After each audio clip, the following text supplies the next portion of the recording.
माझी सून तिच्यासोबत हुंड्यात एका मोलकरणीला घेऊन आली होती। ती मोलकरीण आमच्या घरात सर्वांची चांगल्या प्रकारे सेवा करायची, परंतु मला त्या मोलकरणीची एक गोष्ट नेहमी खटकायची। ती नेहमीच आपला चेहरा ओढणीने लपून ठेवत। मी आतापर्यंत कधीही तिचा चेहरा बघितला नव्हता। एक दिवस मी तिला म्हणाले, घरात असं कोण आहे की तू त्याच्यापासून आपला चेहरा लपवतेस? मी असं म्हटल्यावर ती घाबरून थरथर कापायची। एक दिवस माझी सून मला म्हणाली, तिला पडद्याचंच राहू द्या, तिला चांगलं वाटतं। तर मी माझ्या सुनेचं बोलणं ऐकून गप्प बसले। एक दिवस रात्री मला अचानक जाग आली, तर ती मोलकरीण पूजा करत होती। ती जेव्हा आरतीचं ताट घ्यायला उठली तेव्हा मी तिचा चेहरा बघितला। तिचा चेहरा पाहून तर मी बेशुद्धच पडले, कारण ती माझं नाव आशा आहे। एका महिन्यापूर्वीच मी माझ्या मोठ्या मुलाचं लग्न एका सुंदर मुलीशी लावून दिलं होतं। तिचं नाव वैशाली होतं।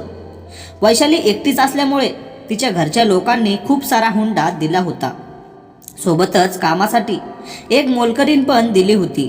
तिचं नाव दीपा होतं। मला माझ्या सुनेचे त्या विचित्र वागण्याचं जरा आश्चर्य वाटलं, परंतु मी विचार केला की 1-2 आठवडे राहून ती मोलकरीण आपल्या घरी परत जाईल। कुणास ठाऊक त्या मोलकरणीमध्ये असं काय होतं? तिने घरातील प्रत्येक व्यक्तीच्या मनात आपली जागा बनवली होती। आता मला देखील दीपाची सवय झाली होती। माझ्या सुनेचं नाव वैशाली होतं। मी वैशालीला पहिल्यांदा ब्युटी पार्लरमध्ये बघितलं होतं। बघताक्षणी वैशाली मला खूप आवडली होती। मी तिला नाव पत्ता विचारून माझ्या मुलासाठी तिचा हात मागायला तिच्या घरी गेले। त्यांना देखील माझा मुलगा विवेक खूप आवडला होता आणि अशा प्रकारे दोघांचं लग्न धूमधडक्यात झालं होतं। वैशालीचा स्वभाव खूप चांगला होता आणि तिच्यासोबत आलेली मोलकरीण दीपा देखील चांगलीच होती, परंतु मला तिची एक गोष्ट नेहमी विचित्र वाटायची। ती आपला चेहरा नेहमी लपून ठेवायची। दीपा घरातील सर्व कामं नीटनेटकेपणाने आणि प्रामाणिकपणे करत होती। घरातील काम करण्यासोबतच ती माझी देखील सेवा करायची। पण आश्चर्याची गोष्ट ही होती की मी आजपर्यंत तिचा चेहरा कधीच बघितला नव्हता। मी तिला खूप वेळा समजावून सांगितलं की तुझा चेहरा असा पडद्यामागे ठेवत जाऊ नकोस। मी आणि वैशाली शिवाय असं कोण आहे की तू त्याच्यापासून तुझा चेहरा लपवतेस? मी असं म्हटल्यावर ती घाबरून थरथर कापायची। त्यावर वैशाली मला म्हणायची, तुम्हाला तिचा चेहरा पाहण्यापाशी एवढं काय आहे? ती घरातील सर्व कामे नीटनेटकी करते, तुमची सेवा देखील करते। असं होऊ नये की आपण तिचा चेहरा पाहण्याच्या नादात तिला गमावून बसू। एकतर आजकाल अशा चांगल्या मोलकरीण मिळत नाहीत। वैशालीच्या त्या बोलण्यावर मी शांत बसले। असेच दिवस जात होते। एक दिवस रात्री अचानक माझे डोळे उघडले, तर मी किचनमध्ये पाणी आणायला जात होते। किचनच्या शेजारच्याच रूममध्ये दीपा पूजापाठ करत होती। जशी दीपा आरतीचं ताट घ्यायला खाली वाकली, तर तिचा चेहरा माझ्याकडे झाला। तिचा चेहरा पाहून तर माझ्या अंगाला काटाच आला आणि थरथरत्या पायाने मी खाली बसले। दीपाने मला बघितलं होतं आणि ती घाबरून आपल्या रूमकडे पळू लागली, परंतु मी तिचा चेहरा बघितला होता। रात्रभर मला विचार करून झोप आली नाही। शेवटी हे काय होतं? आता मी सकाळ होण्याची वाट बघू लागले। मी आता माझा मुलगा ऑफिसला जाण्याची वाट बघू लागले, कारण त्याला जर ही गोष्ट माहीत झाली असती तर त्याने वैशालीला घटस्फोट दिला असता, नाहीतर तिचा जीव तरी घेतला असता। मला त्यांचा संसार मोडायचा नव्हता, कारण ही गोष्टच अशी होती। विवेक ऑफिसला गेल्यावर मी वैशालीच्या रूममध्ये गेले आणि दरवाजा आतून लॉक केला। मला तिच्या रूममध्ये बघून वैशाली आश्चर्याचा धक्का बसला। मी वैशालीला म्हणाले, नेमकी ही भानगड काय आहे? तुम्ही दोघे मिळून माझ्या घरात कुठला खेळ खेळत आहात? दीपा कोण आहे? नेमकं दीपाचं रहस्य काय आहे? जर तू मला आज खरं सांगितलं नाही तर मी असं म्हटल्यावर वैशाली माझ्या पायाशी लोळणं घेत रडू लागली आणि म्हणाली, मला माफ करा, यात माझा काहीच अपराध नाही। मी तिला म्हणाले, अगोदर सत्य काय आहे ते मला सांग। त्यावर वैशाली म्हणाली, मी तुम्हाला सगळं खरं खरं सांगते, परंतु ही गोष्ट विवेकला कळू देऊ नका, नाहीतर मी तिला शब्द दिला की यातलीच कुठली गोष्ट विवेकला कळणार नाही। त्यावर वैशाली मला तिची कहाणी सांगू लागली। मी एका चांगल्या घरातील मुलगी होते। आम्ही 3 भावंडे होतो, परंतु माझ्या आईला कॅन्सर झाला आणि तिच्या उपचारासाठी खूप सारे पैसे खर्च झाले। त्यातच आम्ही कर्जबाजारी झालो होतो। माझ्याकडे काही खास डिग्री नसल्यामुळे मी नोकरी देखील करू शकत नव्हते. त्याच टेन्शनमुळे माझ्या वडिलांची देखील तब्येत खराब झाली. त्यामुळे नाईलाजाने मी पुन्हा नोकरीच्या शोधात बाहेर पडले होते. एक दिवस बसस्टँडवर मी रडत बसले होते. तेव्हा अचानक एक माणूस आला आणि मला म्हणाला, तू का रडत आहेस? त्या माणसाचा चेहरा पाहून मला खूप भीती वाटली, कारण मी नेहमी स्टँडवर उभी असताना तो माणूस नेहमीच माझ्याकडे विचित्र नजरेने बघत असायचा. तरी देखील मी त्याला माझ्या घरची सर्व परिस्थिती सांगितली आणि रडू लागले. त्यावर तो मला म्हणाला, तुला जर काही पैशाची गरज असेल तर मला सांग. त्यावेळेस मला जरा हसू आलं, कारण तो स्वतः एक गरीब माणूस दिसत होता. तू मला कशी काय मदत करणार होता? त्याने एक कागद माझ्याजवळ दिला. त्याच्यावर त्याचा पत्ता आणि मोबाईल नंबर लिहिलेला होता आणि तो निघून गेला. त्यानंतर मी देखील घरी आले, परंतु त्या माणसाचा विचार माझ्या डोक्यातून जात नव्हता. तो माणूस मला असं ओळख नसताना मदत करायला का तयार झाला होता? आणि तो स्वतः एक गरीब माणूस होता. कसेबसे आम्ही आमचे दिवस काढत होतो. बरेच दिवस गेले. आमचं कर्ज काही कमी होईना. आता तर 2 वेळेचे जेवण मिळणं देखील मुश्किल झालं होतं. मी नोकरी शोधत होते, परंतु मला नोकरी देखील मिळत नव्हती. एक दिवस अशीच मी नोकरीच्या शोधात असताना अचानक मला एक ब्युटी पार्लर दिसलं आणि मी तिथे काही नोकरी आहे का हे शोधायला आतमध्ये गेले. तर तिथल्या मालकिनीने मला सांगितलं की तुला हा कोर्स करायला 10,000 रुपये लागतील. परंतु माझ्याजवळ 10,000 काय 10 रुपये देखील नव्हते. मी नाराज होऊन घरी आले तर मला त्या स्टँडवर भेटलेल्या माणसाची आठवण झाली. मी पटकन पर्समधून त्याने दिलेला कागद काढला आणि त्याला फोन केला. मी फोन करताच त्याने मला लगेच ओळखलं. मी त्याला म्हणाले की मला काही पैशाची गरज आहे. मला काम मिळाल्यावर मी लगेच ते तुम्हाला परत देखील करेल. मला 1,00,000 रुपये हवी आहेत. मी असं म्हटल्यावर त्याने मला पुन्हा बस स्टँडवर भेटायला सांगितलं. दुसऱ्या दिवशी मी स्टँडवर गेले तर तो माझ्या अगोदरच तिथे आलेला होता. त्याने माझ्या हातात एक पाकिट दिलं आणि शांतपणे तो निघून गेला. मी देखील ते पाकिट पटकन पर्समध्ये ठेवलं आणि घरी परत आले. घरी आल्यानंतर दरवाजा बंद करून मी ती पाकिट उघडलं तर मला आश्चर्याचा धक्का बसला. त्यात 1,00,000 ऐवजी 2,00,000 रुपये होते.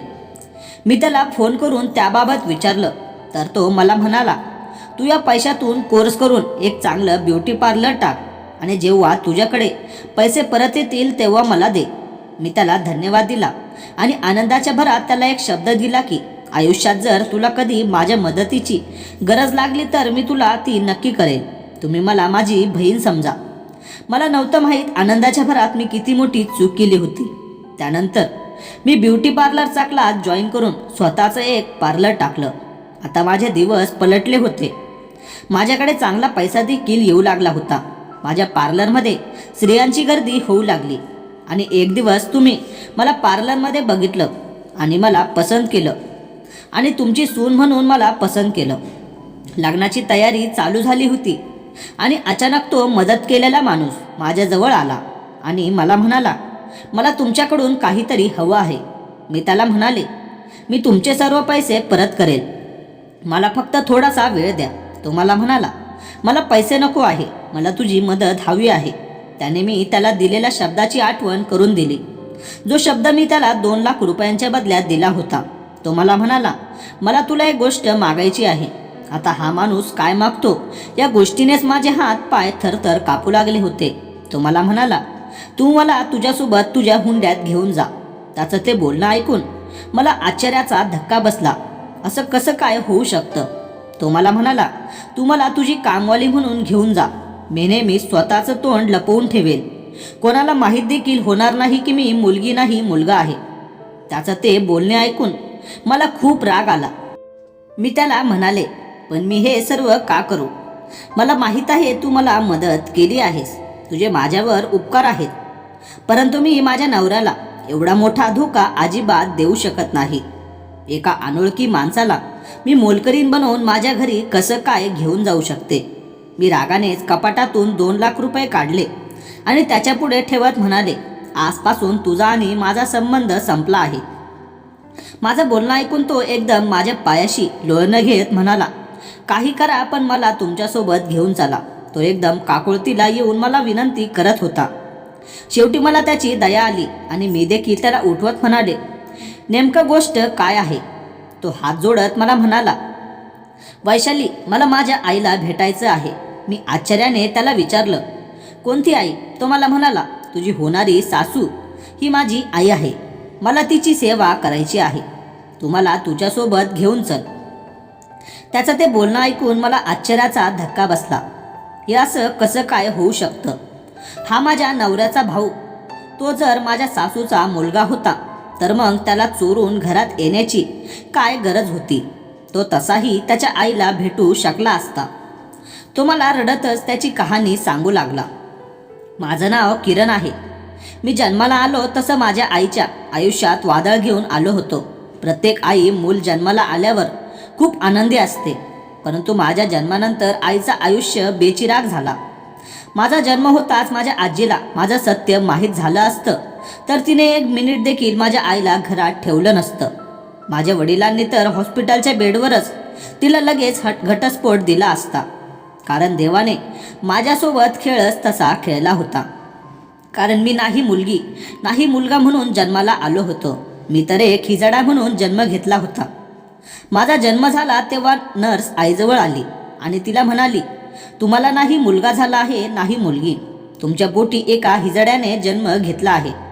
ते ऐकून तर माझी आई मोठ्याने रडू लागली आणि त्या नर्सला खुणावतच याबद्दल कुणालाच काही म्हणू नको असे सांगितले. ती नर्स पण आईचं दुःख समजू शकत होती. तिने बाहेर येऊन सगळ्यांना सांगितलं की तुम्हाला मुलगा झाला आहे. ते ऐकून सगळ्यांना खूप आनंद झाला. आई मात्र एका कोपऱ्यात बसून ढसाढसा रडत होती. दिवस जात होते आणि मी मोठा होत होतो. मी जेव्हा पण आईकडे बघायचो ती नेहमीच कोपऱ्यात बसून रडत बसायची. मला नाही माहीत घरच्यांपासून लपवून आईने मला कसं मोठं केलं होतं. आई मला मुलांचे कपडे घालायची, त्यांच्यात सवय लावायची, परंतु मला मुलं बिलकुल आवडत नव्हते. मी क्रिकेट खेळण्यापेक्षा मुलींच्या भातुकलीचा खेळ खेळण्याकडे आकर्षित व्हायचो. मला मुलींचे कपडे आणि दागिने देखील खूप आवडायचे. एक दिवस मी आईची लाल ओढणी घेऊन आणि ओठाला लाल लिपस्टिक लावून अंगणात नाचतच बाहेर आलो तर माझी आजी मला बघून पोट धरून हसू लागली.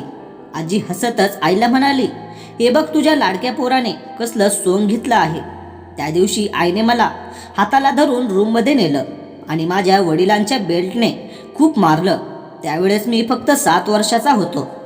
आईने मला रक्त येईपर्यंत मारलं होतं. शेवटी मला हॉस्पिटलमध्ये दाखल करण्यात आलं. मला नाही माहीत मी असं काय केलं होतं. त्यामुळे आई माझ्यावर एवढी रागावली होती, कारण तेवढी समज मला त्यावेळी नव्हती. आईला माझे हाल बघवत नव्हते. ती मला हात जोडून माफी मागत होती. शेवटी तिने मला समजावून सांगितलं की आज केली ती गोष्ट पुन्हा कधीच करू नको, नाहीतर मी तुला अशा ठिकाणी सोडून येईल जिथे तुला रोज मार खावा लागेल. आईची ती गोष्ट मी कायम लक्षात ठेवली होती.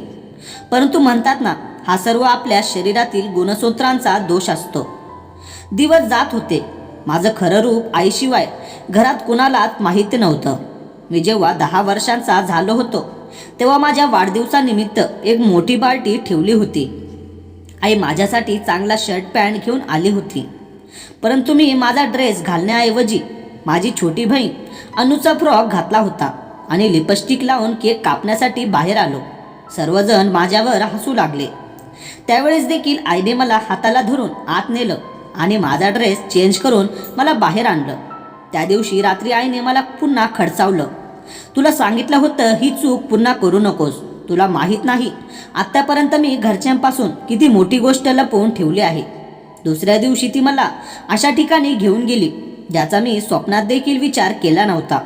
ती मला आमच्या समाजात राहणाऱ्या लोकांमध्ये घेऊन आली, जिथे खूप सारे माझ्यासारखेच लोक होते. ते सर्व दृश्य पाहून मी खूप घाबरलो होतो. आई मला म्हणाली, आजपासून तू इथेच राहणार आहेस. मी खूप रडलो, आरडाओरडा सुद्धा केला, परंतु माझी कुणालाच दया आली नाही. शेवटी आई तिथे मला सोडून मागे न वळता घरी निघून गेली. दुसऱ्या दिवशी सकाळीच आई मला पुन्हा भेटायला आली आणि मला आपल्या गळ्याशी लावून ढसाढसा रडू लागली. मी तिला शब्द दिला की आजपासून मी कधीच मुलींचे कपडे घालणार नाही, लिपस्टिक देखील लावणार नाही. परंतु या गोष्टीचा तिला काहीच फरक पडला नाही आणि ती मला पुन्हा तिथे सोडून निघून गेली. मला या गोष्टीची काहीच कल्पना नव्हती मी नेमकं कोण होतो आणि आई मला इथे का सोडून गेली होती. तिथे असलेल्या आशा आईने मला सर्व गोष्टी समजावून सांगितल्या आणि मला म्हणाली, आजपासून हेच तुझं घर आहे. मला तिथे येऊन 1 महिना झाला होता. आईने मला सांगितलं होतं की तुझी आठवण येऊन घरचे सर्वजण खूप रडतात, परंतु आईने त्यांना खोटं सांगितलं होतं की मी हरवलो आहे म्हणून. एक दिवस मला माहीत झालं की या सर्व गोष्टीमागे माझ्याच आईचा हात आहे. तिलाच तिच्याजवळ मला ठेवायचं नव्हतं. मी पण आयुष्याची तडजोड करायला शिकलो होतो. आता मी आईशी नाराज राहू लागलो होतो. मी लक्ष्मी आईच्या मदतीने डान्स शिकलो आणि आमच्या समाजाच्या लोकांसोबत बाहेर जाऊ लागलो. तेव्हा मला कळालं की आमच्यासारख्या लोकांची या समाजात काय किंमत आहे. तेव्हा मला जाणीव झाली की माझी आई चुकीची नव्हती. माझ्यामुळे माझ्या ताईच्या लग्नाला देखील अडचण आली असती. मी मुलगा नाही तर एक हिजडा आहे. ही गोष्ट घरात जास्त काळ लपवून राहिली नसती. एका हिजडा भावाच्या बहिणीशी कोणी लग्न केलं असतं. त्यामुळेच नाईलाजाने माझ्या आईला हा निर्णय घ्यावा लागला होता. मी माझ्या आयुष्याची सारी जमापुंजी एकत्र करून ठेवली होती, कारण ती एखाद्या गरजूवंताला मला द्यायची होती. तू मला गरजवंत वाटली म्हणून ती रक्कम मी तुला दिली होती. मला माझ्या आईला भेटायची खूप इच्छा होती. तू जेव्हा नवीन पार्लर ओपन केलं तेव्हा पार्लर बघण्यासाठी मला बोलावलं होतं. एक दिवस मी तुझं पार्लर बघण्यासाठी तुझ्या पार्लरमध्ये आलो होतो. तेव्हा मी माझ्या आईला तिथे बघितलं. तेव्हा मला कळालं की माझी आई तुझी होणारी सासू आहे. म्हणूनच तुझं लग्न जवळ आल्यावर मी तुझ्याजवळ आलो होतो. मला माझ्या आईला जवळून बघायचं होतं. तिची सेवा करायची होती.